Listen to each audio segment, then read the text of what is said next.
Hey, good morning. Welcome back to AM 560 The Answer. Amy Jacobson here. Pleased to be graced by the presence of one Sean from Elmwood Park. Yeah, baby. The cologne's getting to her. I told you. Well, quickly, you did come in this morning, and the cologne was sexy. happening. Just say sexy. No, it wasn't sexy. It actually burned my nostril Mike hairs. Scott liked it. What cologne are you going to go with? London Gentleman or... No. Hold on. Blackbeard's Delight. No. She gets a special cologne. It's called Sex Panther by Odeon. It's illegal in 9 countries. Yep. It's made with bits of real panther. It's a formidable scent. It stings the nostrils. In a good way. Yeah. Brian, I'm going to be honest with you. That smells like pure gasoline. They've done studies, 60% of the time. You gotta get it serious. works every time. That doesn't make sense. We're having fun because it's true, Yeah. though. Came in here with a strong pungent odor. So why so much cologne? Man, baby. It smelled like a man. Well, is That that it the has smell to of offset freedom? the cigar. It's a concoction we've got going on here. Well, today's tax day, and a lot of people across the country and over the weekend and wanted Donald Trump. This is a perfect time for him to release his tax returns. And Maxine Waters, Maxine. Oh, I love her. Her Congresswoman husband, Maxine. one of the first TARP recipients, just by happenstance. Bailed him out of that bad bank deal, though. Yeah, well, she took to the streets down with a struggle and talked to the people. I don't respect this president. I don't trust this president. He's not working in the best interest of the American people. His motives and his actions are contemptible. And I will fight every day until he is impeached. Yeah.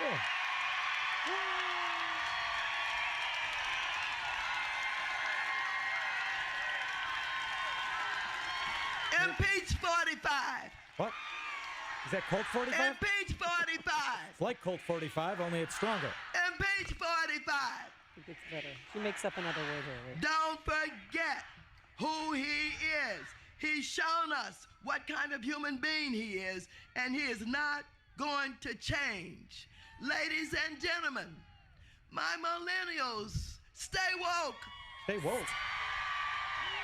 Is that North Korean? What the hell, stay woke? I think stay awake and focus. Oh, all right. But speaking of President Trump, he is heading north across the Cheddar Curtain border to Wisconsin, and joining us live from there, who's following the president, is our very good friend, Jeff Monosso, who's the national correspondent for Fox News Radio. Good morning, Jeff. How are you?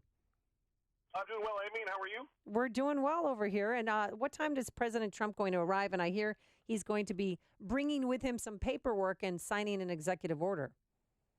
Yeah, so he'll arrive here afternoon, and then he'll tour this facility, this Snap-on World Headquarters facility here in Kenosha, and then he will address the media. He'll address people here and some folks who will be waiting in line very shortly to get in to get a chance to see him. But this is part of his Buy American, Hire American tour, where he's planning to sign an executive order that seeks to make changes to the visa program, that brings high-skilled workers. So essentially, we believe that, it'll offer changes to the H-1B visa program, how they're awarded.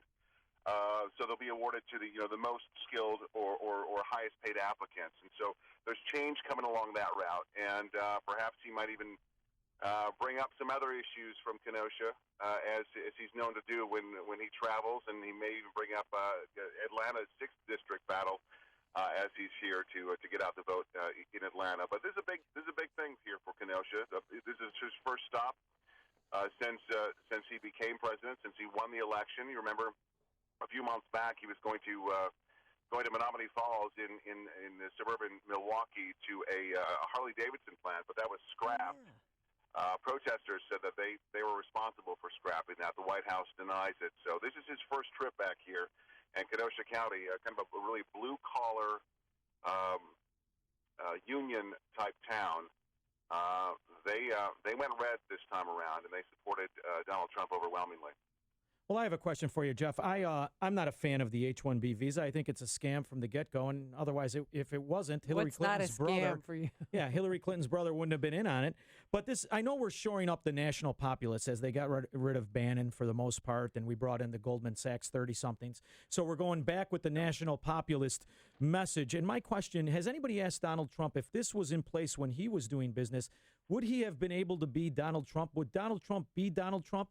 I don't remember the American steel or windows or doors in his buildings, or in fact in his clothing line waiting to come in from Beijing. Would Trump have been Trump under these rules? You want me to ask him, Sean? I think Yeah, I do do. you want- And I want you to tell him it's from me, baby. Yeah, I'd be like, Sean from Elmwood Park. Yeah, I don't Well, think. look, I mean, there's about 85,000 H-1B visas that are distributed every year, and it's usually via lottery. Though many go to tech companies, and the tech companies, they argue that the U.S. has a shortage of skilled technical workers. Which is not really right. I'm not.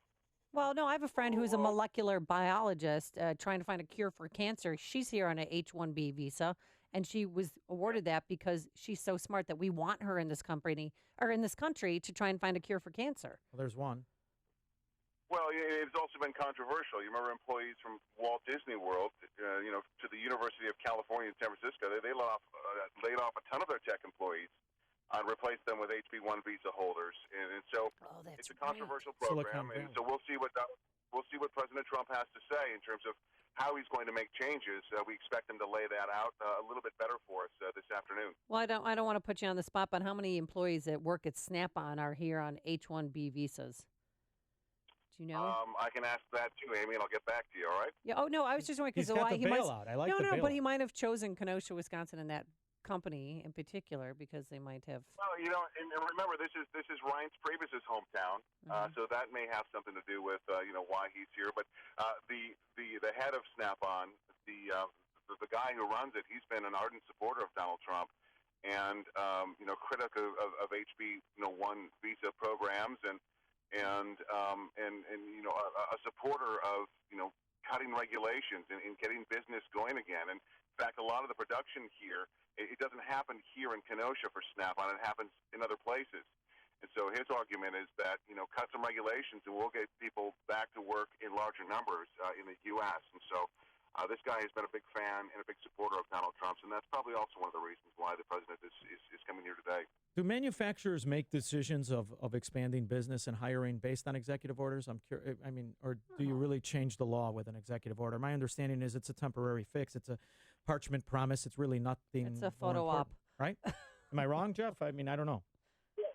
Well, look, I mean, we've seen countless executive orders passed by the previous president, and those executive orders, in large part, have been erased. So they are temporary, and so it's going to be interesting to see the package that this president puts together, what it means short term, but also what it means long term. Because if you cut regulation and if you make changes to HB1 visa programs, well, who's to say the next president can't come in and scrap all that? So I think that they have that in mind. I think that if you're a voter, you're probably feeling a little bit better if this gets done legislatively up on the Hill.